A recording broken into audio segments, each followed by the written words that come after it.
tradicionalmente conhecido como Domingo de Ramos, não é?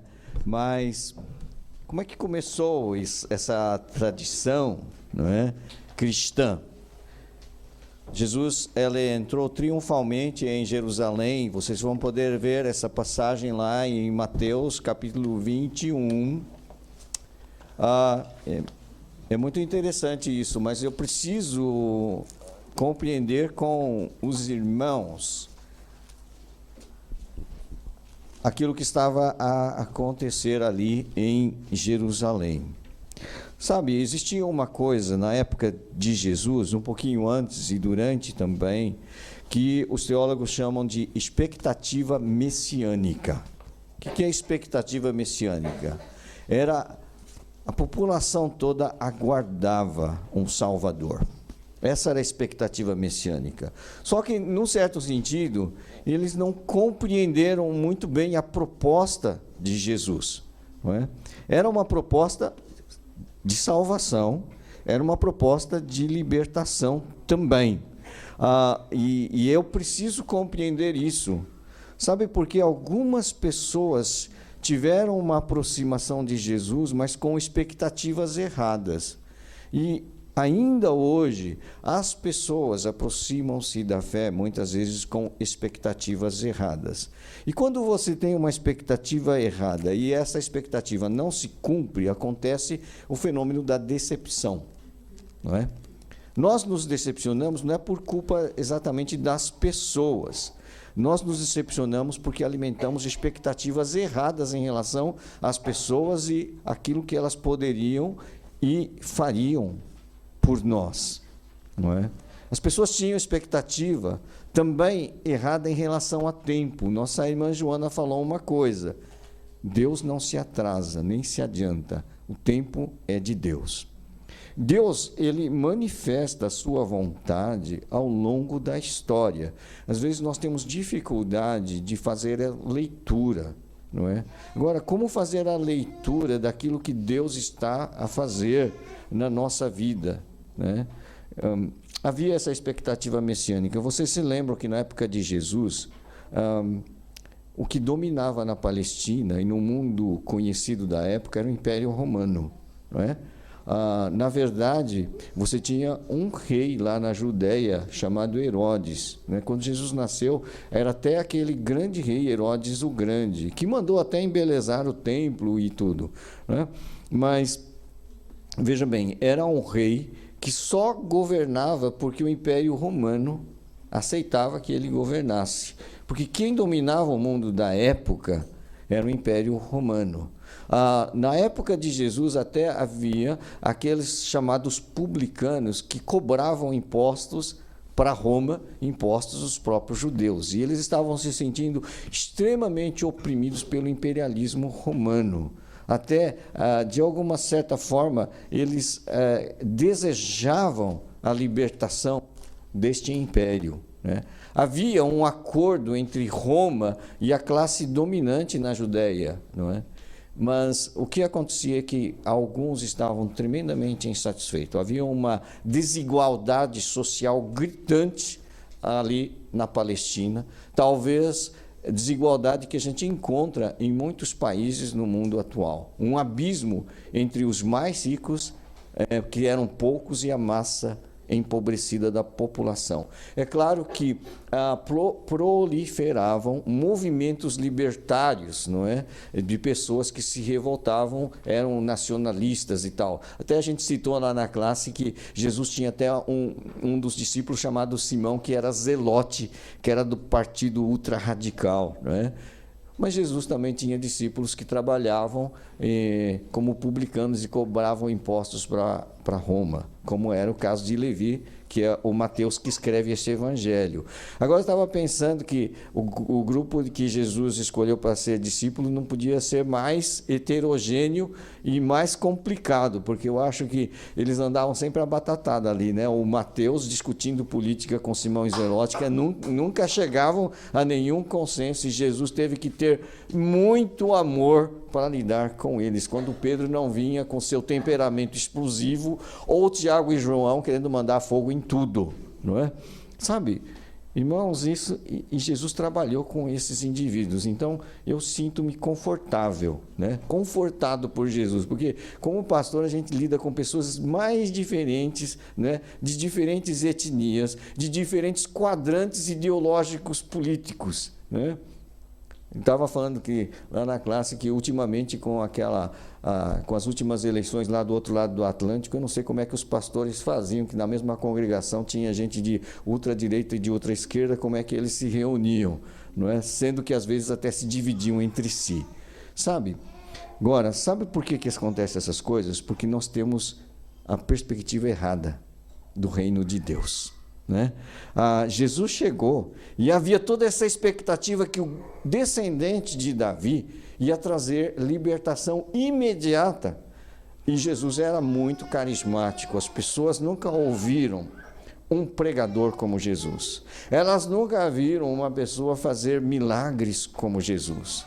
Elas experimentaram aquela experiência da multiplicação dos pães. Não é? E eu lembro que até naquela altura, alguns queriam arrebatar Jesus para fazê-lo rei à força. Lembram-se disso? Logo depois da multiplicação dos pães. Sabe o que Jesus Cristo fez? Ele retirou-se sozinho e foi para um monte orar. Eu acho fenomenal o que Jesus Cristo fez, porque no auge da sua popularidade, ele não estava querendo ter mais popularidade, nem estava querendo ser rei ao modelo da expectativa do povo. E quando ele entra em Jerusalém, de novo essa expectativa se acende de que Jesus ia liderá-los numa provavelmente revolta contra Roma e eles iam ter um Estado independente. Talvez fosse essa a grande expectativa daquele povo que clamava Hosana. Nós devemos tomar algum cuidado quando o povo clama muito. Nem sempre a voz do povo é a voz de Deus, tá? Porque provavelmente naquela massa que disse Hosana ao que vem em nome do Senhor, também tinha alguns que dias mais tarde estavam dizendo crucifica-o, crucifica-o, crucifica-o. Então, a gente não deve se iludir com as pessoas. E o Senhor Jesus, ele não ficava decepcionado. Sabe por quê? Ele sabia o que era a natureza humana e não confiava nas pessoas. Nós nos decepcionamos. Sabe por quê? Porque nós não temos o discernimento que tinha o Senhor. Às vezes a gente tem uma falsa expectativa em relação a coisas e pessoas. Jesus não tinha esse problema. Ele conhecia a natureza humana e sabia como lidar com as pessoas, coisa que eu e tu precisamos aprender.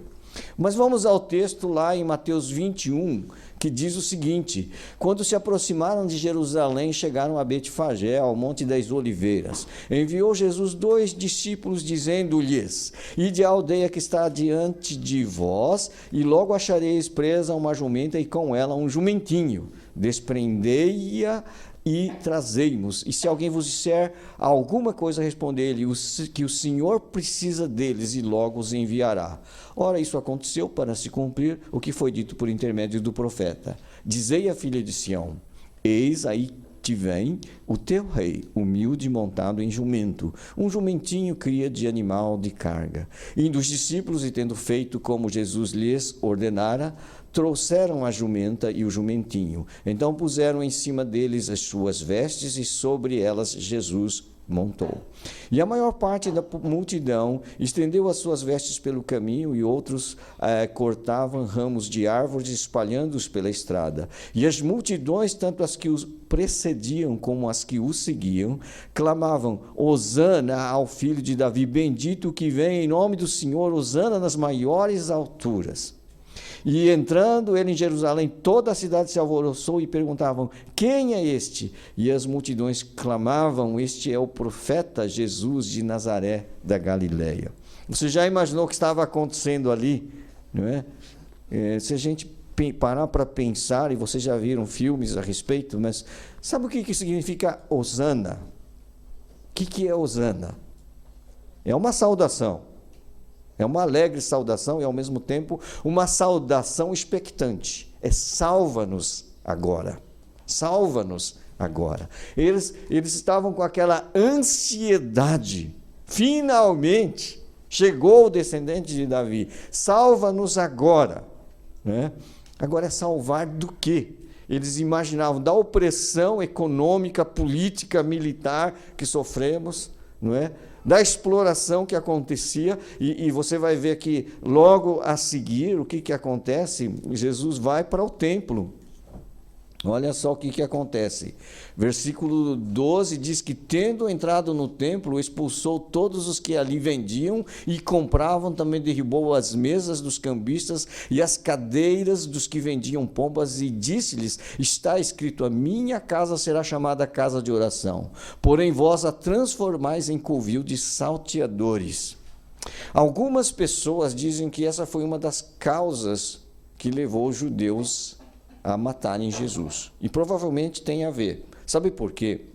Havia ali no templo, você sabe que o serviço do templo funciona com sacrifício de animais, e que para se pagar o imposto do templo tinha que fazer câmbio de moedas. Quer dizer, havia todo um negócio muito interessante. A religião tinha se tornado um grande negócio.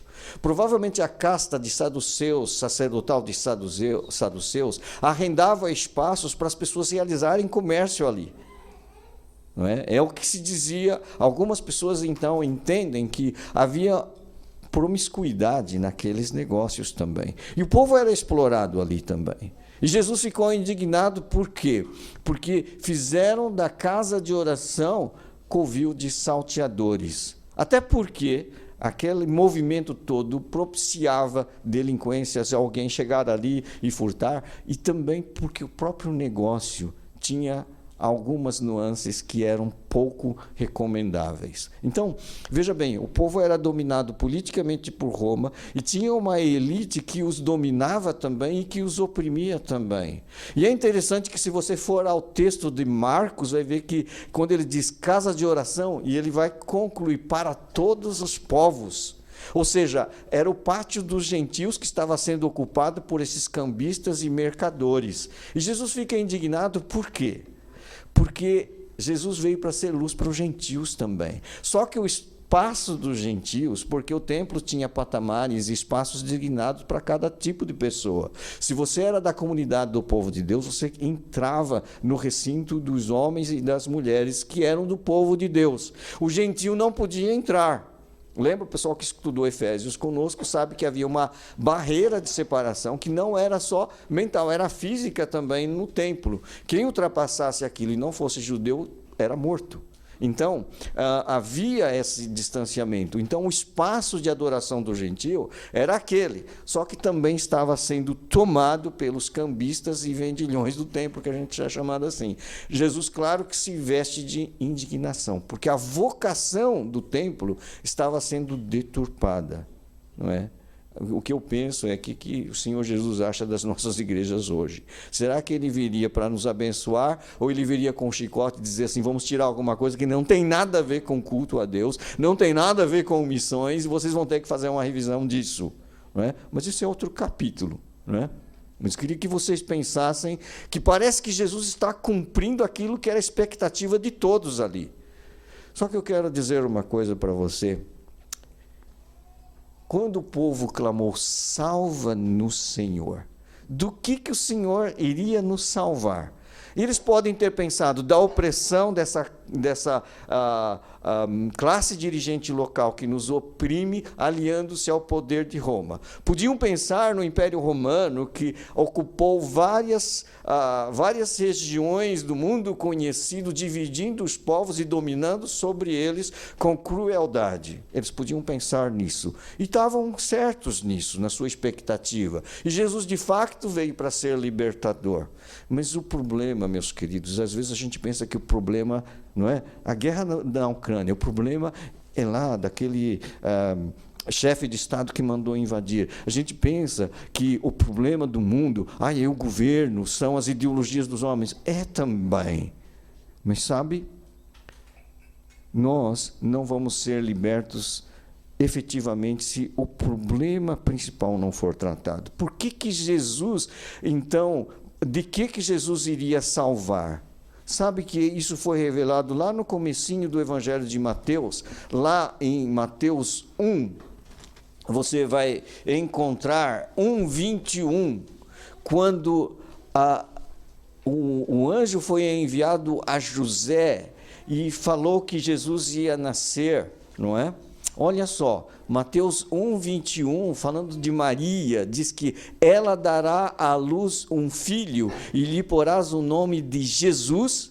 Por quê? Qual é a conclusão?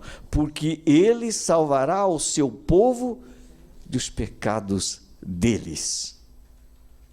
Se nós temos que ser salvo de alguma coisa, é salvo do pecado. Não é só do pecado da instituição que nos oprime, do Estado opressor, do imperialismo tal, não é só disso, é do pecado. Quando o problema do pecado for resolvido, então vai surgir o novo homem, sabe? Nós pensávamos que pela ideologia de esquerda proferida por Marx, então que o socialismo traria um novo homem. Mas se o socialismo não dá cabo do problema básico, que é o pecado, esse novo homem não vai surgir. Por mais bonita que seja a ideologia, não vai surgir. O novo homem surge quando o Senhor, na sua graça, salva-nos do nosso pecado. Sabe? O pecado, o que é o pecado, pastor? Que pecado? Pecado é um estado, não é só uma ação. É um estado de alienação, de separação do homem de Deus. Esse é o estado de pecado. Pecado não é só transgredir, é mesmo eu estar nessa condição e ter nascido nessa condição de separado de Deus, alienado das suas promessas. É estar realmente de parte de Deus. É um estado de indiferença, que eu acho que é o que caracteriza mais um homem moderno, é a indiferença, não é nem rebelião contra Deus, é a indiferença. Não é? Tem gente que diz que o contrário do amor é o ódio, eu digo que é a indiferença. É as pessoas olharem para ti como se tu não existisses. É o estado de pecado da humanidade hoje, se Deus existe, ou ele não existe, quero eu lá saber. É esta a condição. E é por isso que nós estamos na sociedade atual como nós estamos. Porque Deus, ele respeita a nossa escolha e não tem pior juízo de que sermos entregados à própria sorte. Aí você vê toda a corrupção moral, espiritual e de todo gênero na nossa sociedade moderna. Isso é muito triste. Nós precisamos ser livrados do nosso próprio pecado. Agora, quem estava no culto domingo passado, nós falamos que Jesus proferiu uma palavra lá em Mateus 8:32, conhecereis a verdade e a verdade vos libertará. Está ali no seu boletim isso, tá? Porque vem lá a mensagem como uma síntese. Agora, Deus nos liberta do quê? E que verdade eu preciso saber? Né? Conhecereis a verdade. Que verdade? Uma das verdades que você precisa saber é que quem está alienado de Deus é escravo do pecado. Se você não reconhece a sua servidão, não vai desejar a libertação, não é? Mas então, a verdade que você tem que conhecer é: eu sou pecador, eu sou escravo do pecado. Mas outra verdade que ele diz é: se o Filho vos libertar, verdadeiramente sereis livres. E nós, quando cremos em Cristo, ele opera a salvação. E é isso que Osana diz: salva-nos agora. Ele salva-nos agora do quê? Do pecado. Porque todo que comete pecado é escravo do pecado. E só Jesus pode nos libertar. Agora, por que só Jesus pode nos libertar? Porque só Ele é o Cordeiro perfeito de Deus que tira o pecado do mundo. Só Jesus que tomou lá na cruz, não é? Pagou a pena pelos meus pecados. Então, isso é por isso que Ele pode trazer a bênção da justificação. Ou seja, eu sou salvo da pena do pecado porque Jesus me substituiu lá na cruz. A cruz era para mim, mas Ele tomou no meu lugar. E eu sou salvo do poder do pecado, que eu não preciso mais estar sujeito a pecar. Eu posso obedecer a Deus, posso servi-lo e posso dizer não ao pecado. Eu não estou mais debaixo da lei, estou debaixo da graça. O Espírito Santo me dá força para ter uma nova vida. E também, isso é santificação. Então eu fui salvo, estou sendo salvo, e uma vez estaremos totalmente a salvo. Quando? Quando o Senhor se manifestar por segunda vez para levar os seus para estar para sempre com Ele. Num lugar onde não vai haver mais pecado, em que o novo homem A nova sociedade, a nova humanidade vai viver em plenitude na presença de Deus. Lá não entrará corrupção, lá não terá mais vendilhões do templo, lá não terá mais opressão. Por quê? Porque o pecado não entra. Então, quando o povo diz, salva-nos agora, Senhor, talvez eles quisessem apenas um livramento sociopolítico e econômico, mas o Senhor queria ir à raiz do problema. E esta raiz do problema é o nosso pecado. Por isso que realmente nós precisamos de Jesus, desse Salvador, do Filho de Davi. Só que Jesus, ele, para decepção de alguns, ele não ofereceu resistência, nem ao poder dominante da sua época que o condenou, nem ao Império Romano, quem chancelou e crucificou Jesus. Acho que isso foi uma grande decepção. Tanto é que alguns dos discípulos, depois da ressurreição, quando Jesus vai a caminho de Emaús e eles se encontram, sabe o que eles dizem? Nós esperávamos que fosse ele quem fosse redimir a Israel, mas aconteceu tudo isso. Uma grande decepção. Mas eles estavam diante do Jesus ressuscitado. Para muitas pessoas, Jesus morreu e acabou. Mas ele ressuscitou. Por quê? Porque Deus faz tudo de acordo com o seu plano e propósito eterno. Não é? E a maravilha é que mesmo aquele povo que diz Hosana, e que num segundo momento talvez alguns deles estavam junto com a turba, crucificam, estavam cumprindo o plano eterno de redenção, o plano de libertação, que foi trazido por Jesus, foi protagonizado por ele. Sabe por quê? Não há um outro nome debaixo do céu pelo qual importa que sejamos salvos. Jesus é o caminho, Jesus é a verdade, Jesus é a vida. Não há outro. Nesse sentido, Jesus é exclusivo e único. E sabe, eu preciso receber esse Jesus na minha vida. Assim como ele entrou em Jerusalém e deu um jeito ali no templo, ele precisa entrar na minha vida e dar um jeito na minha vida e tirar tudo aquilo que não corresponde àquilo para o qual ele nos criou. A Bíblia nos diz, através do apóstolo Paulo, que o nosso corpo é santuário do Espírito Santo. Ele tem que tirar tudo que não é culto a Deus na minha vida, na minha mente, no meu coração. Ele precisa me livrar nesse sentido, não é? Dos vendilhões que habitam na minha cabeça, no meu coração, para que realmente eu cumpra a vocação de ter a glória de Deus na presença do Espírito de Jesus na minha vida. Isso é, salva-nos agora. Você pode dizer Hosana. E sabe quem disse Hosana?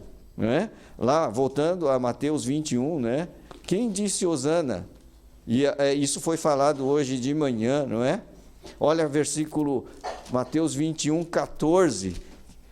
Vieram a ele no templo cegos e coxos e ele os curou. Sinal de que Jesus era o Messias, né? Mas vendo os principais sacerdotes e os escribas as maravilhas que Jesus fazia, e os meninos clamando Hosana ao filho de Davi, indignaram e perguntaram-lhe: ouves o que estes estão dizendo? Respondeu-lhe Jesus: sim, nunca lestes. Vocês que conhecem tanto a Sagrada Escritura, a Torá, nunca lestes, não é? Da boca de pequeninos e crianças de peito, tiraste perfeito louvor. Sabe, eu tenho falado, e é verdade, existe uma fase, e essa fase é fundamental, as crianças. As crianças, elas têm um louvor. Já viu criança cantar? Eu gosto de ouvir criança cantar. Sabe por quê? É verdade o que Jesus falou. O que Jesus falou é: da boca de pequeninos e crianças de peito, tiraste perfeito louvor.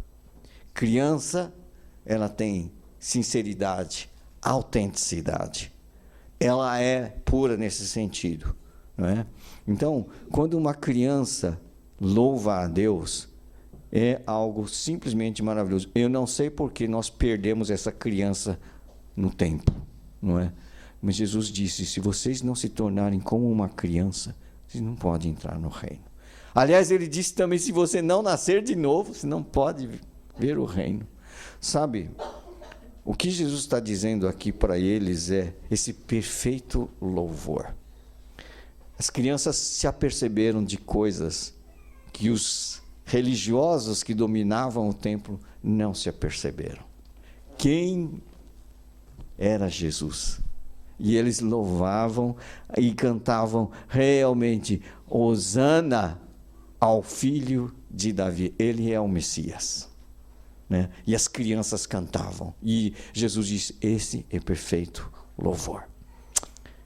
Que Jesus seja para você o filho de Davi, que vai mudar a sua vida, que vai trazer salvação agora.